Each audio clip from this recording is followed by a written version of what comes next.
Vous lancez votre entreprise mais vous n'avez aucun réseau, sachez que vous connaissez quelqu'un qui connaît quelqu'un qui connaît quelqu'un qui boostera votre business.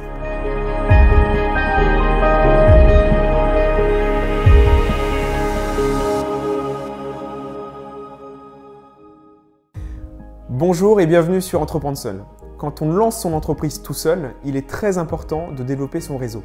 C'est-à-dire d'entrer en contact avec des personnes qui sont liées à votre secteur d'activité dans lequel vous vous lancez. Dans cette interview, nous sommes partis à la rencontre de Chloé à Bordeaux chez elle, où elle a réussi à développer un business dans le monde très fermé du vin. Elle nous explique comment elle a fait en partant de zéro pour développer son business et se faire sa place dans un marché aussi concurrentiel et fermé que celui du vin à Bordeaux, et notamment grâce au développement de son réseau. Donc, je m'appelle Chloé Cazot-Grandpierre, j'ai 29 ans, je vis à Bordeaux et je suis consultante en communication et en œnotourisme dans le monde du vin et des spiritueux. J'ai un peu l'habitude de dire que je suis comme une jeune vigne, c'est-à-dire que je pousse un peu dans tous les sens. Et parce que les jeunes vignes sont comme ça, quand elles sont petites, elles poussent un peu dans tous les sens, elles sont pas trop concentrées, on va dire, vraiment sur un objectif. Par contre, quand elles vieillissent, elles vont être beaucoup plus focus sur un centre d'intérêt. Donc actuellement, je suis comme une jeune vigne parce que je vais un peu partout. Donc je fais de la communication, c'est-à-dire que je vais travailler avec des propriétés viticoles sur leur image, donc pour faire des photos, des vidéos, tout ce qui est aussi flyer par exemple, donc un peu de création.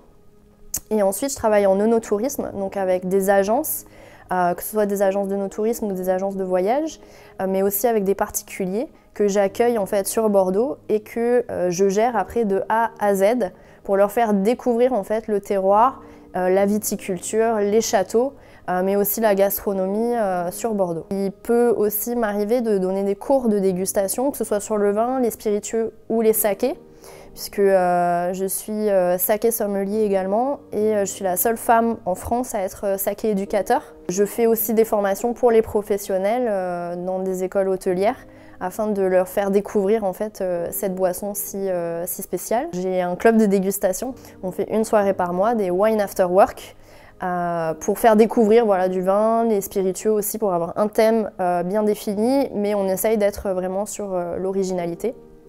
Et après, je fais partie aussi d'associations comme la chaîne des rôtisseurs, donc je suis chargée de presse pour le bailliage de Bordeaux. Moi, mon but dans le bureau, c'est justement de communiquer auprès des membres, de faire des articles aussi sur les vins et les spiritueux pour le site Monde et organiser des repas. Voilà, on va arrêter là parce qu'il y a d'autres choses, mais c'est déjà pas mal. Ce que je voulais, c'était voilà, l'objectif un peu que tout le monde recherche, c'est-à-dire avoir un CDI avec un salaire qui correspond à peu près à ce qu'on nous dit quand on sort d'école. Sauf que je me suis vite rendu compte que ça allait être très compliqué et que ce qu'on me proposait ne me satisfaisait pas entièrement. Donc je me suis dit, je vais créer quelque chose en fait qui va me satisfaire. Je vais créer, comme j'arrive pas à trouver d'entreprise qui me propose le job de mes rêves, je vais créer mon entreprise qui va être le job de mes rêves. En fait, mon grand-père maternel, il aimait la nourriture, les bonnes choses, passer du temps à table, ouvrir de bonnes bouteilles. Au fur et à mesure, je me suis rendu compte que ça faisait partie de mon identité, de qui j'étais, parce que mes parents sont pareils. Quand j'ai fait mon premier stage de fin d'études, donc dans le négoce à Bordeaux, je me suis dit, tiens, c'est quand même un produit extraordinaire. Le vin, c'est un produit qui change. Parce qu'il n'y a pas que la production avant, mais il y a aussi tout ce qui se passe après dans la bouteille. Quand on boit du vin, on boit ses secrets. On écoute en fait les secrets du vin. Et c'est complètement ça, parce que derrière, il y a l'histoire de la terre, il y a l'histoire d'un homme ou d'une femme voilà, qui a sué dans la vigne. C'est comme ça que je suis tombée dedans, parce que je me suis dit, tiens, c'est vraiment un produit qui veut dire quelque chose et qui a eu une résonance en fait en moi. Donc on peut dire que mon grand-père, il a planté la graine en moi et puis petit à petit, au gré des rencontres, au gré de l'expérience, des lectures, eh bien, je me suis rendu compte que c'était vraiment une passion. Pour se faire une place, je me suis dit, je vais commencer par écrire. Donc j'ai créé en fait le blog Chloé & Wines en 2011, je crois, et j'ai commencé en fait par faire un petit tour de France des vins. Et à chaque fois, le but c'était, j'allais chez un viticulteur et le viticulteur me donnait l'adresse suivante. J'ai écrit ce blog en français, puis j'ai commencé à traduire les articles en anglais. La chaîne des rôtisseurs en fait a repéré que voilà, enfin pour eux j'écrivais bien, donc ils m'ont demandé s'ils pouvaient répercuter certains de mes articles sur le site Monde. Et puis j'ai passé des diplômes et ça m'a aussi apporté un petit peu plus, on va dire, de force. Il y a des milieux comme ça, le monde du vin à Bordeaux, c'est le berceau du vin, c'est extrêmement masculin, c'est que des familles qui sont là depuis de multiples générations. Et donc c'est voilà, très fermé et pour réussir à rentrer dedans, il faut se lever de bonne heure. Et il faut surtout ne pas baisser les bras parce que c'est du très long terme, très long terme. Le client, je le trouve par le réseau. Voilà, c'est très important de se créer un réseau, surtout dans un domaine, et d'ailleurs peu importe le domaine, il faut se créer un réseau. Je suis sur LinkedIn, sur Viadeo, et donc je communique beaucoup en fait avec des gens qui me rajoutent. Et c'est comme ça qu'on lie en fait des contacts et après ça peut m'arriver en effet de leur envoyer tous les ans un petit hey, oh salut, je suis là. J'ai rencontré en fait un monsieur japonais qui m'a dit c'est super, vous faites des trucs vous travaillez à Bordeaux, vous travaillez dans le vin, c'est génial, moi je veux écrire un livre pour le Japon sur le vin. C'est comme ça que cette année je me suis retrouvée à écrire un livre pour le Japon sur le vin. Puis il y a un magazine qui m'a appelé et qui m'a dit voilà, on aimerait bien travailler avec vous, on aimerait bien que vous fassiez partie d'un jury. Je me suis retrouvée au milieu de chefs étoilés, des mofs, des pâtissiers, des charcutiers, etc. Donc ça aussi, c'est des cartes de visite supplémentaires. Il faut communiquer avec les gens, toujours avoir une carte de visite sur soi. Même quand je vais faire mes courses, j'ai une carte de visite. Si je vais acheter quelque chose chez une chocolatière et que ça me plaît, je lui donne ma carte de visite. Voilà, il faut toujours penser au network, comme on dit, que ce soit le network, on va dire, de visu, mais aussi le network, en effet, sur Internet, sur les réseaux sociaux. Et donc, c'est comme ça que j'arrive à avoir des clients.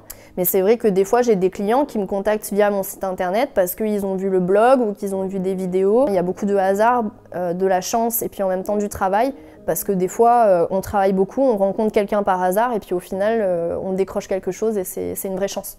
Donc voilà, c'est comme ça que j'arrive à trouver mes clients, mais ne jamais baisser les bras et toujours y aller, à fond. D'y croire. D'y croire et de... Être entrepreneur, c'est très compliqué.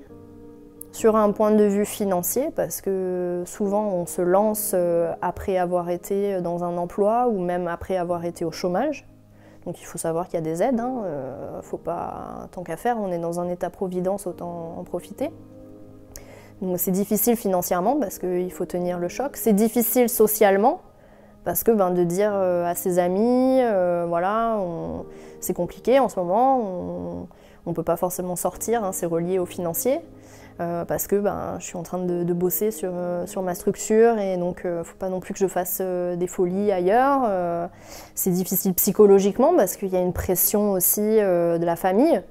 On peut être en face de parents extrêmement compréhensifs, mais on peut aussi avoir des parents voilà, qui sont restés dans la même entreprise toute leur vie, qui ne comprennent pas pourquoi leur enfant, du jour au lendemain, se lance dans cette aventure, il n'y a plus de sécurité, etc.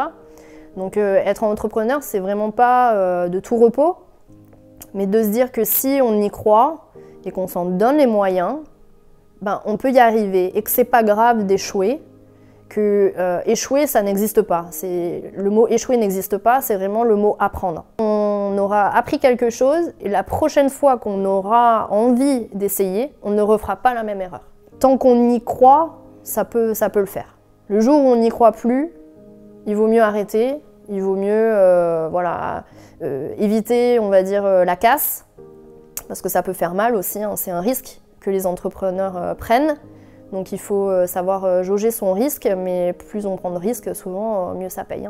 3 points à retenir de cette vidéo. Le premier point, c'est formez-vous. Formez-vous et notamment et surtout dans un domaine aussi technique que celui du vin. Si le domaine que vous avez choisi est également technique, formez-vous, c'est extrêmement important. 2. Créez un blog. Le blog va vous permettre de développer votre autorité auprès de vos potentiels clients, potentiels partenaires et autres professionnels du secteur.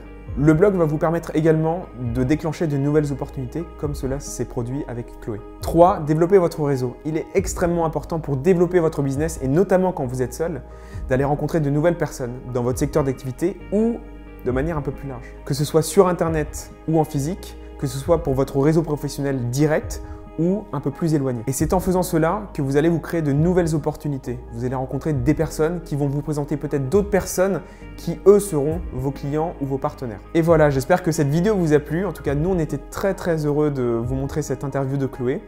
N'hésitez pas à nous dire ce que vous en avez pensé en mettant des commentaires sous cette vidéo. Et si vous avez aimé, n'hésitez pas à un petit pouce en l'air, ça fait toujours plaisir. Nous vous invitons également à vous abonner à la chaîne YouTube en cliquant juste sur l'icône du milieu et également à vous inscrire à la newsletter pour recevoir le guide Vaincre sa peur d'entreprendre. À très bientôt.